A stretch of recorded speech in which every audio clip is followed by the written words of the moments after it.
السلام عليكم ورحمة الله وبركاته. ازيكم حبايب قلبي؟ عاملين ايه؟ كل عام وانتم بخير، عيد سعيد علينا وعليكم يا رب.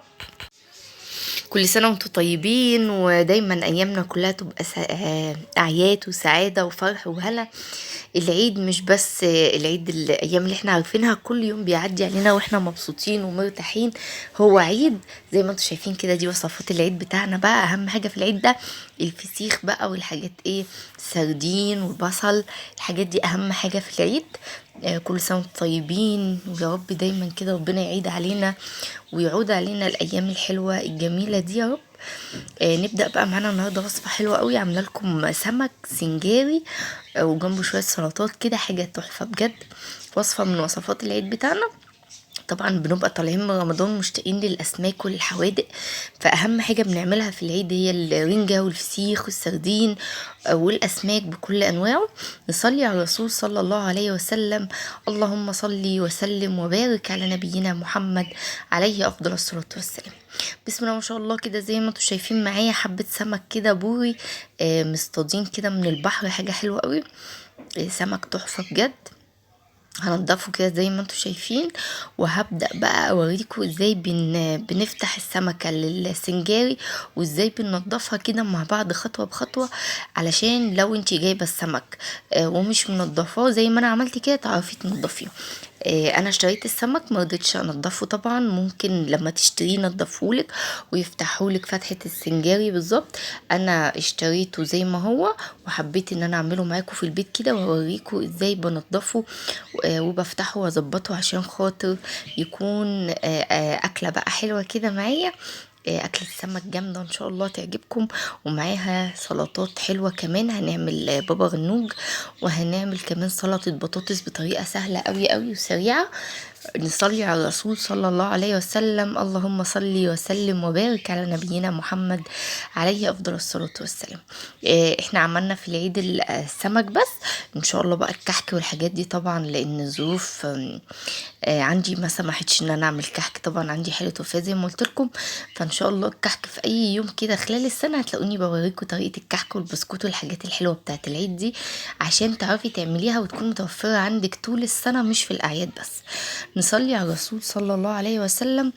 اللهم صل وسلم وبارك على نبينا محمد عليه افضل الصلاة والسلام. زي ما انتم شايفين كده بقى، انا شلت كل الخياشيم وكل الحاجات اللي في السمكة دي، وكمان قشرتها زي ما انتم شايفين كده. وهبدأ من الظهر بتاعها هفتحها كده من الظهر زي ما انتم شايفين، وهبدأ اجهزها للسنجاري. هي لو هتتعمل مقلي عادي او اي نوع عادي بنضفها من البطن من قدام، لكن هي عشان هفتحها سنجاري زي ما انتم شايفين كده بفتحها من الظهر كده، وبالسكينة بالراحة كده ببدأ افتح ما بين اللحم وما بين الشوكة اللي في نص السمكة طبعا، زي ما انتم شايفين كده لحد ما افتحها كلها للاخر. وبعد كده هنشيل الراس خالص ونشوف هنعمل ايه كمان ننضفها حلو ازاي. نصلي على الرسول صلى الله عليه وسلم. اللهم صل وسلم وبارك على نبينا محمد عليه افضل الصلاة والسلام. هنشيل راس السمكة كده ونفتحها بقى حلو وننضفها من جوه كويس جدا. في فرشة كده صغننة بتتباع بينضفوا بيها السمك وبيخلوه بيها زي الفل كده من جوه. انا لسه ما جبتش الفرشة دي طبعا، بس انا بنضفها حلو جدا من جوه زي ما انتم شايفين كده. تحت المية ببدأ انضف فيها واشيل منها اي حاجة كده مش عجباني، واخليها ايه بيضة وبتلمع زي ما انتم شايفين كده. وبعد كده بديها شطفة تانية سريعة، وهبدأ اجهزها واجهز لها الخلطة بتاعتها، واجهز كمان السلطات بتاعتي. اهم حاجة ان انتي تشطفيها كويس جدا وتنضفيها من جوه كويس جدا. تبدأي كده زي ما انت شايفة، لو عندك الفرشة اللي قلتلك عليها بتاعت السمك هتريحك كتير قوي في التنظيف. لو ما عندكيش اعملي زي ما انا عملت بقى كده تحت المية، وافضلي كده نضفي فيها بايدك لحد ما تلاقي شكلها كده ايه بقى نضيف وجميل وعجبك. ولو مستصعبه الموضوع خلي الراجل بقى بتاع السمك يعملها لك وينضفها لك ويظبطها لك، وتاخديها على التتبيله على طول. تاخديها يا دوبك تديها شطفه وتبداي تجهزي التتبيله بتاعتها. انا بكده خلصت السمك وشطفته ونضفته وخليته زي القشطه زي ما انتم شايفين كده. وهبدا بقى اجهز السلطات والخلطه بتاعت السمك بتاعتي. اول حاجه عندي البتنجان هجيبه كده بالسكينه، وهبدا كده ايه اديله كام كده فتحه كده بالسكينه زي ما انتم شايفين خفيفه، وادهنه دهنه من الزيت وادخله على الفرن في النص كده على الشبكة بتاعة الفرن، واسيبه لحد ما احس ان هو استوى من كل الاتجاهات، بقت طرية كده ومشوية وجميلة معايا. طب هعمل ايه كمان؟ هحضر بقى سلطة البطاطس بتاعتي. سلطة البطاطس سهلة وسريعة وموفرة وفي حلة واحدة بس هنعملها ونظبطها ونخلي معانا طبق سلطة بطاطس تحفة. وهم هنعمل ايه؟ هنجيب البطاطس بتاعتنا نقشرها ونظبطها ونبدأ ايه نخرطها. هنخرط البطاطس بتاعتنا ازاي؟ هقول لكم دلوقتي حالا ازاي. نصلي على الرسول صلى الله عليه وسلم. اللهم صل وسلم وبارك على نبينا محمد عليه افضل الصلاة والسلام. زي ما انتم شايفين كده قشرت البطاطس وظبطتها، وهبدأ اوريكم بخرطها ازاي. بقطعها صوابع رفيعة جدا جدا زي ما انتم شايفين كده، واحطها في الحلة، وهحط عليها مية اغطي فوق البطاطس بصبع اللي هي بسنتي او 2 سنتي بس مش بيم. بعد ما اقطع البطاطس هحط عليها ايه؟ هقول لكم دلوقتي حالا هحط عليها ايه. غسلناها غسله حلوه وحطينا عليها الميه زي ما قلت لكم. هحط عليها فصين توم مخرطين زي ما انتم شايفين كده. هحط ايه كمان؟ هحط طماطمتين وقرن فلفل بارد وقرن فلفل حامي، وهحط معلقتين من الزيت والبهارات بتاعتي. البهارات بتاعتي عباره عن ايه؟ هقول لكم دلوقتي حالا عباره عن ايه.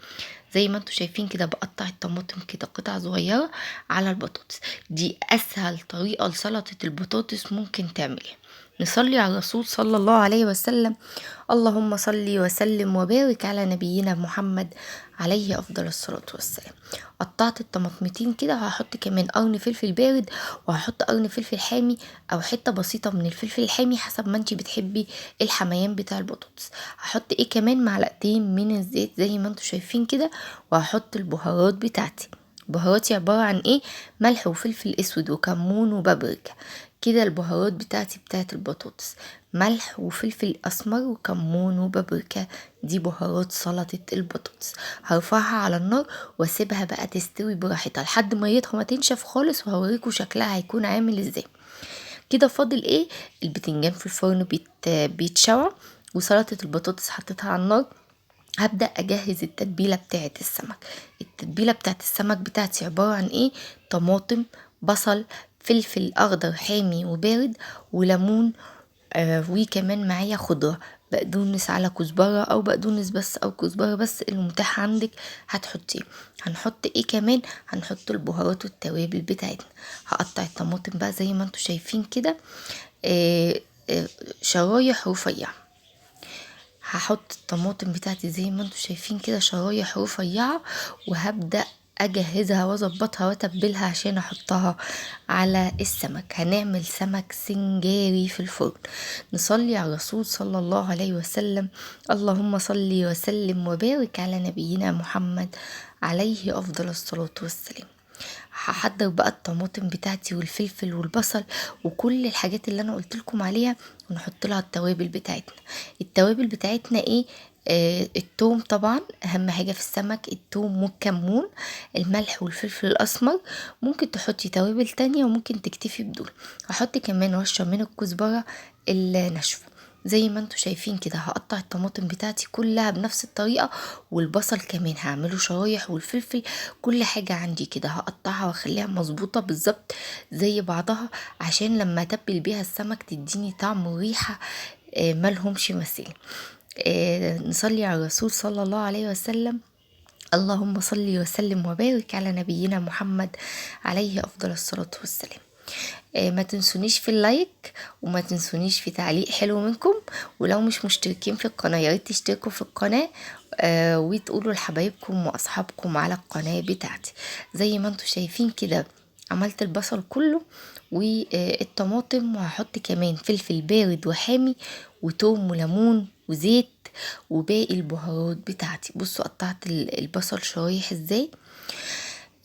السنجاري طبعا انا بشتريه جاهز، بس انا بحب اعمل الحاجات دي في البيت. طعم الاكل في البيت بيبقى احلى بكتير جدا. انا بحب الاكل البيتي اللي معمول بايدي في البيت، ضامنه نظافته وطعم وضامنه جودته، وضامنه كمان المكونات اللي انا حطاها فيه. طول ما انتي ربنا يعطيك الصحه ومبارك في صحتك انك تقفي تعملي اكلك وشربك وحاجتك وتخدمي نفسك بنفسك. ما تستخسريش صحتك في بيتك وفي اولادك. اعملي اكلك بايدك، بتلاقي الحاجة طعمها احلى وانضف واحسن بكثير جدا. زي ما انتوا شايفين قطعت الفلفل الحامي والبارد، وهبدأ بقى ايه احط التتبيلة بتاعتي واظبط السمك بتاعي عشان ادخله الفرن يستوي. بصوا قطعته سلايزات ازاي، هقطعه جوانح او شرايح زي ما انتوا شايفين كده الفلفل اللي معايا كله. وهحط كمان عصير ليمونتين ومعلقتين من الزيت مع البهارات. وما تنسوش طبعا اهم حاجة التوم، اهم حاجة في السمك هو التوم، هو اللي بيديله طعم كده في التتبيلة حلو جدا. نصلي على الرسول صلى الله عليه وسلم. اللهم صلي وسلم وبارك على نبينا محمد عليه افضل الصلاة والسلام. قطعنا الفلفل كده وظبطناه، وهحط كمان عصير الليمونتين اللي قلتلكم عليه ومعلقتين الزيت. وبكده هتكون التتبيله بتاعت السنجاري بتاعي خلاص تعتبر جاهزه. فاضل الخضره بس والثوم والبهارات. بحط الحاجة كلها كده على بعض وهقلبها كويس جدا جدا عشان تاخد من طعم بعضها. وبعد كده هبدأ اتبل بيها السمك هعمله ممكن تعمليه بالطريقة دي، تحطي تحتيه بطاطس وتحطيه فوق البطاطس مباشرة وتحطي معاه التتبيلة. بس دي كده هتبقى صينية سمك في الفرن. وممكن تعمليه سنجاري بقى زي ما انا هعمله النهاردة من غير بطاطس تحت ولا حاجة، في ورق الفويل زي ما بنشتريه بالظبط. قطعت الخضرة بتاعتي زي ما انتوا شايفين كده، بقدونس على كزبرة، وهحط معلقتين من الزيت وهحط التتبيلة بتاعتي. نصلي على الرسول صلى الله عليه وسلم. اللهم صلي وسلم وبارك على نبينا محمد عليه افضل الصلاة والسلام. هحط ايه، هحط قد زي ما انتوا شايفين كده الكمون، واهم حاجة في السمك توم والكمون. نحط حبة كمون حلوين والفلفل الاسمر والملح طبعا بتاعنا. تنسيش معلقتين الزيت اللي قلتلك عليهم. وهنحط ايه كمان، هنحط بابريكا. لو مش حاطه فلفل حامي ممكن تحطي حبه شطه حلوين. ونقلب التتبيله دي كلها كده مع بعضها حلو جدا. هنحط منها على السمك وحبه الكزبره الناشفه زي ما قلت لكم. هبدأ بقى اقلب التتبيله دي كويس جدا، واحط ايه السمك في ورق الفويل. هقطع ورق الفويل كله مقاسات واحده واعمله زي القارب كده بالظبط. وهحط جواه السمك وهدخله الفرن. نصلي على الرسول صلى الله عليه وسلم. اللهم صلي وسلم وبارك على نبينا محمد عليه افضل الصلاة والسلام. بصوا عملتها زي القرب حوالين السمكة ازاي، عشان لما السمكة تنزل مية والتتبيلة اللي معاها تنزل مية وتشربها، ما تنزلش كده بقى من القرب بتاعي وتفضل زي ما هي. هحط السمك كله كده في صاج او صاجين معايا حسب كمية السمك اللي معاكي، وتبليه بقى بالتتبيلة بتاعتنا ودخليه الفرن. بصوا عملته ازاي، بسم الله ما شاء الله. حاجة زي العسل هتعجبك قوي. بصوا عملته في صينيتين. هبدأ بقى اتبله بالتتبيلة اللي انا عاملاها دي. تنسوش معلقة التوم ومعلقة الزيت، ونقلب التتبيلة كويس ونحط منها فوق السمك.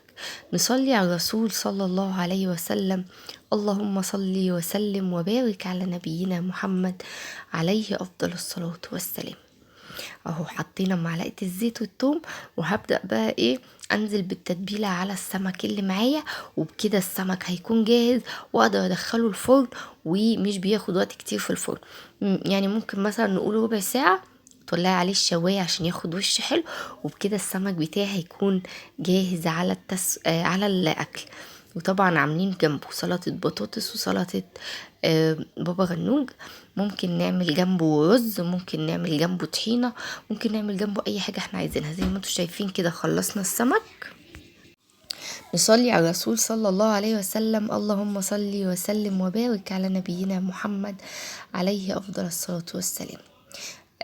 انا كنت ناسيه التوم فحطيته زي ما انتوا شايفين كده مع التتبيله، وهقلبها مع التتبيله على السمك. مفيش حاجة هتقف طريقك، حتى لو نسينا التوم هنلاقي صرفة ونلاقي حل. ست البيت الشاطرة بتلاقي حل لكل حاجة. هو المفروض التوم يتحط مع التتبيلة في الأول. لو نسيتيه زي ما أنا عملت كده اعملي زي ما أنا عملت بالظبط. حطيت كده معلقة من التوم حلوة وزعتها على السمك وقلبتها مع التتبيله اللي على وش السمك. طبعا التتبيله بالبهارات اللي فيها هتنزل كده طعمها، وهتنزل الصوص بتاعها كده على السمك. السمك هياخد الطعم طبعا، وهيطلع حاجه كده تحفه زي اللي بنشتريه من بره، واحلى كمان واحسن وانضف، وعاملينه في البيت على ايدينا وشايفين طبعا هو معمول ازاي. هديله بقى رشه من الزيت خفيفه قوي على الوش، وهدخله على طول الفرن. وبكده صينيه السمك السنجاري بتاعتي جاهزه. وهنبدأ نشوف عملنا ايه بقى في البطاطس والبابا غنوج. طبعا البابا غنوج شوينا البتنجان، وليه طبعا تتبيلتنا الخاصة اللي احنا هنعملها مع بعض. تعالوا نشوف بقى انا بعمل بابا غنوج ازاي، هيعجبكم جدا جدا جدا. التتبيلة بتاعته حلوة قوي، انا بحب البابا غنوج جدا. بعمله في البيت بطعم تحفة بجد. جربوا طريقتي ومش هتندموا. جبت البتنجان بقى زي ما انتوا شايفين، بصوا لما اتشوى بقى عامل ازاي. هبدأ بقى اشيل القشر من عليه وانضفه كويس جدا، واعمل له التتبيله بتاعته واهرسه مع التتبيله. نصلي على الرسول صلى الله عليه وسلم. اللهم صل وسلم وبارك على نبينا محمد عليه افضل الصلاه والسلام. بصوا القشره بتطلع بسهوله ازاي، لان انا شاوياه كويس في الفرن. الفتحات اللي انا بعملها له بالسكينه دي بتساعد ان هو يستوي اسرع. دهنه الزيت بتخليه مش ناشف من بره لدرجه ان هو القشره بتاعته تبقى ناشفه وتتكسر وانا بنضفه. زي ما تبصوا القشره بتطلع كده سليمه، ما بيتبقاش اي بواقي من القشر في البتنجان ما شاء الله. نصلي على الرسول صلى الله عليه وسلم. اللهم صل وسلم وبارك على نبينا محمد عليه افضل الصلاة والسلام. ايه البهارات والحاجات اللي بستخدمها للبتنجان بابا غنوق ده؟ بحط له زيت، توم، هريسة شطة، ملح، فلفل اسود، كمون، خل، ليمون، طحينة طبعا، والملح والفلفل الاسمر ورشه من الكزبره. ممكن تحطي بابريكا، ممكن تحطي شطه. انا بستعوض عن الشطه بهريسه الشطه بتاعتي. هوريكم بقى بعمل التتبيله ازاي بعد ما اقشر البتنجان وابدا اهرسه. ههرس البتنجان كويس قوي قوي قوي قوي. في ناس بتضربه في الخلاط، انا ما بحبش البتنجان مضروب في الخلاط، لانه ما بيبقاش فيه طعم زي وهو كده قطع. لما بتهرسيه في الخلاط بيبقى عامل زي الطحينة او العجينة، ملوش ملامح وملوش طعم. انما لما بتعمليه كده تهرسيه بايدك بيبقى طعم البتنجان المشوي كده باين، بيبقى حاجة تحفة بجد. زي ما انتوا شايفين كده انا قشرت البتنجان، هبدأ اهرسه كده بشوكة بقى بايدي كويس جدا جدا جدا جدا، واحضر له التتبيلة بتاعته. نصلي على الرسول صلى الله عليه وسلم. اللهم صل وسلم وبارك على نبينا محمد عليه افضل الصلاة والسلام. ما تنسوش تكتبوا لي كومنتات وتقولوا لي رأيكم في وصفاتي ايه، وتشجعوني كده ان انا افضل دايما معاكم واقدم لكم كل حاجة جديدة من الفيديوهات بتاعتي. زي ما انتوا شايفين كده قشرت البتنجان، وهبدأ اهرسه مع التوابل بتاعته. نبدأ بقى نهرس البتنجان مع بعض كده ونشوف هنحط ايه التتبيلة هنحطها ازاي. انا بحب السلطات جنب السمك. ممكن تعملي سلطة خضراء، ممكن تعملي زي ما احنا عملنا كده البتنجان والبطاطس، ممكن تعملي طحين. بصوا البطاطس بقى بتغلي بس لسه فيها ميه. طول ما هي لسه فيها ميه تبقى لسه ما استوتش معايا، لازم تشرب ميتها خالص. وهبدا اهرسها معاكم واوريكم شكلها يبقى عامل ازاي. هجيب طاسه كده واحط فيها معلقتين من الزيت، هنزل فيها بمعلقه من الثوم المفروم. التتبيله دي تتبيله البتنجان، السلطه البتنجان او البابا غنوج. زي ما انتوا شايفين كده انا قلت لكم الحاجات اللي هنستخدمها، وقلت لكم هوريكم هنعملها ازاي. هحط معلقه من الثوم كده في معلقتين من الزيت، وابدا اشوحهم على النار لحد ما الثوم تبدا تطلع ريحته مع هريسه الشطه. معلقه من الثوم ومعلقه مع هريسه الشطه، معلقتين من الزيت، وهبدأ انزل عليهم بالبهارات بتاعتي. البهارات بتاعتي عبارة عن ايه؟ ملح، فلفل اسمر، كمون، كزبرة، خل وليمون. هقلبهم كويس جدا كده مع بعض زي ما انتوا شايفين. وهي واول ما ريحتهم تطلع هعصر بقى الليمون والخل وهبدأ احطهم على البتنجان. ما تعمليش كمية كبيرة طبعا، حسب كمية البتنجان اللي معاكي. بصوا حطيت الكمون والكزبرة والملح والفلفل الاسمر، هقلبهم كده لحد ما الروايح بتاعتهم كلها تطلع، وهنزل عليهم بمعلقة من الخل. وكده التتبيلة بتاعتي جاهزة. هعصر عليها بقى ليمونة وشوية طحينة، وهنزل بيهم على البتنجان وهرسهم كلهم في بعض، وكده سلطة البتنجان بتاعتي جاهزة. نصلي على الرسول صلى الله عليه وسلم. اللهم صل وسلم وبارك على نبينا محمد عليه أفضل الصلاة والسلام.